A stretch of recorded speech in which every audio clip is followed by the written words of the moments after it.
السلام علیکم دوستو، آج کی کہانی کا نام ہے فقیر کی بد دعا۔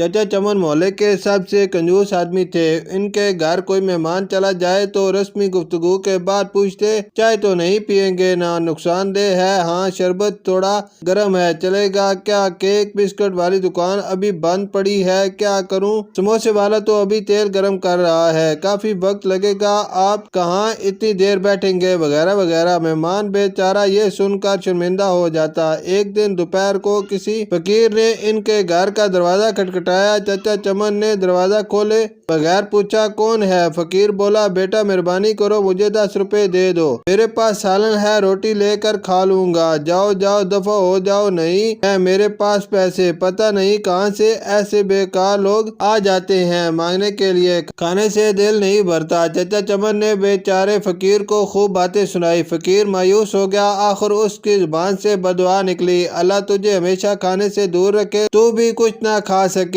اتنا کہہ کر وہ چلا گیا۔ چند روز بعد چچا چمن کے معدے میں شدید درد اٹھا۔ درد اتنا شدید تھا کہ وہ تڑپ تڑپ اٹھے۔ گھر والے ان کو اسپتال لے گئے۔ اسپتال میں چچا چمن کے مختلف ٹیسٹ ہوئے۔ آخر میرے خیال سے تشخیص ہوا۔ ڈاکٹر نے ہدایت کی کہ 10-15 دن تک اسپتال میں رہنا ہوگا تاکہ مکمل علاج معالجہ کیا جا سکے۔ اسپتال سے گھر واپس آئے تو کمزوری سے نڈال تھے، بہت برا حال تھا، کوئی چیز ہضم نہ ہوتی، دہی بھی کھاتے تو الٹی ہو جاتی، ڈاکٹر کے پاس جاتے تو وہ کہتا بد پرہیزی کی ہے، ٹیسٹ کرواتے تو سب ٹھیک آتے، دوا باقاعدگی سے استعمال کرنے کے باوجود طبیعت سنبھلنے میں نہیں آ رہی تھی، رنگ پیلا پڑ گیا تھا، تھوڑا سا کھانے پر بھی الٹی ہو جاتی۔ چچا چمن کی راتوں کی نیند اڑ چکی تھی، ان کو موت کا خوف ہونے لگا۔ ایک رات سوچتے سوچتے انہیں نیند آ گئی۔ خواب میں دیکھا کہ پلاؤ کی دیگ کے قریب بیٹھے ہیں اور سب کو چاول بانٹ رہے ہیں۔ صبح اٹھ کر چچا چمن نے گھر والوں کو اپنا خواب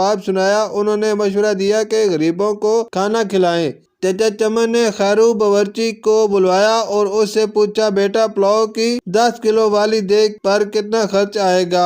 باورچی نے خرچ بتایا۔ چچا چمن 10 کلو کی دیگ پر ہونے والے خرچ کا سن کر بڑے پریشان ہوئے، لیکن پھر سوچا کہ شاید خیرات کرنے سے میں ٹھیک ہو جاؤں۔ انہوں نے اتوار کی ایک دوپہر کو یہ مشکل مرحلہ طے کر ہی لیا۔ محلے کے نوجوانوں کی مدد سے محلے داروں اور غریب غربا میں چاولوں کی تقسیم ہوئی۔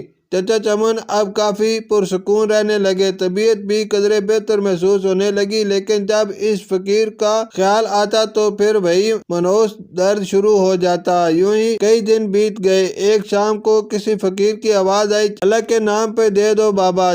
چچا چمن بھاگ کر گئے، وہی فقیر کھڑا تھا جس نے انہیں بد دعا دی تھی۔ چچا چمن ان کا بازو پکڑ کر اندر لے آئے۔ فوراً ہی انہوں نے اپنے بڑے لڑکے کو ہوٹل سے کئی قسم کے کھانے لانے کے لیے دوڑایا۔ کچھ ہی دیر میں لڑکا ہوٹل سے شامی کباب، بریانی، قورمہ، روٹیاں اور آئس کریم لے آیا۔ چچا چمن اور فقیر نے پیٹ بھر کر کھایا۔ جاتے وقت فقیر بہت خوش تھا۔ ایک ہفتے علاج کے بعد چچا چمن مکمل طور پر صحت یاب ہو چکے تھے۔ شکریہ۔